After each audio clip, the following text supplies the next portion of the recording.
In a world where you could have the physical audio. No. Are we almost ready to go, sir? We're good to go. Okay. Awesome. Ba-da-ba-ba-dum. It's always Val fine and now. Ethan.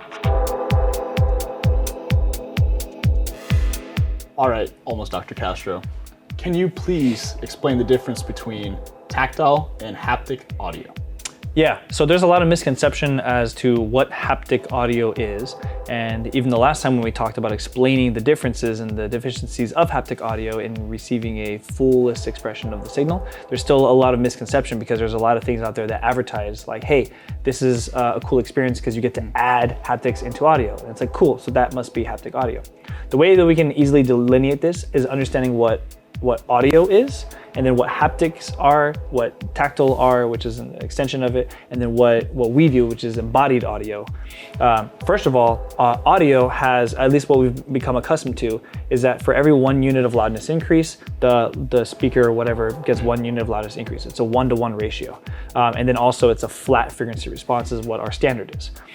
In haptics, you may have a few frequencies. It's not a bunch of frequencies, or it doesn't even cover a certain frequency range. It's just a few frequencies that happen. Think of your Game Boy controller, or what's it called? The PlayStation controller. These vibrations in your game controller, the haptics in your phone that buzz at a certain frequency when they do it. Maybe it has a really cool rhythm to be able to help indicate something, but it's not actually anything related to audio. If you had no other source of information coming into you, you would not be able to understand that those buzzes is anything that is relevant to a song or something like that.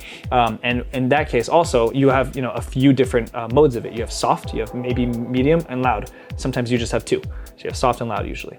And that's what haptics are. Like to be in today's expression of what haptics are in the traditional sense of most manufacturers, that's haptics. Then tactile audio is an extension of that by saying, hey, we can at least give some audio rate within what was perceived as the perceivable frequency band of feeling sound. And that usually goes up to like bass frequencies. Think of it like hugging a subwoofer. That's basically what tactile audio has been referred to in a few different offerings that have existed today. The problem with that is that it's not the full frequency band, so it's just like hugging a subwoofer without any other speakers. And then there's what we're trying to do, which is embodied audio, which is trying to say, hey, that 1-to-1 relationship and that flat relationship that audio had, let's see if we can deliver that exactly the same way, but through the body.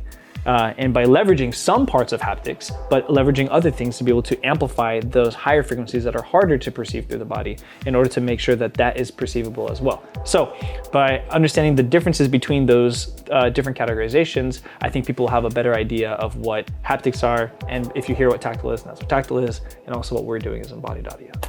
So what I'm trying to grasp from that information here is that when I'm playing PlayStation 5, for example, and there's a great demo, for example, when you first play PlayStation 5 where you can use a slinky, right? And it feels like I have a slinky in my hand. So if I were not to be able to see on screen that there was a slinky that's moving, right? And I'm not hearing the sound and I just feel what it is, it would just be a very kind of weird, basic tapping sensation that I'm getting from the controller because that's what haptics are designed to be able to do. Exactly. So without these other modes of communication, the information's meaningless to me. Exactly, but you lose information. Got it. Right. So then when you add in acoustics and sound, and then you're adding in the visual elements together, now it's telling me and like, I'm perceiving it as actually it's happening, it's getting there, but it's more of like an artistic recreation of it. But there's no like actual representation of it through audio information. It's more of the creator just kind of creating that on top of all these other experiences. Right. Versus then tactile audio, on the other hand, if there's a sub range that happens within a video game, I'm also experiencing that sub range as if it was audio, like a sound, like a subwoofer. Right. Versus just tapping yourself. Through the body, yeah. I guess there's a way to equate this to visual. Haptic would be trying to be an abstract realization, like here's a vase. And then haptic would be here's a couple dots that are in the general vicinity of outlining of a vase. And then tactile would say here's a vase but in one color.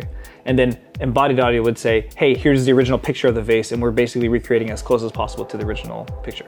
Got it. That's a great definition. Appreciate that. Thank you. Awesome.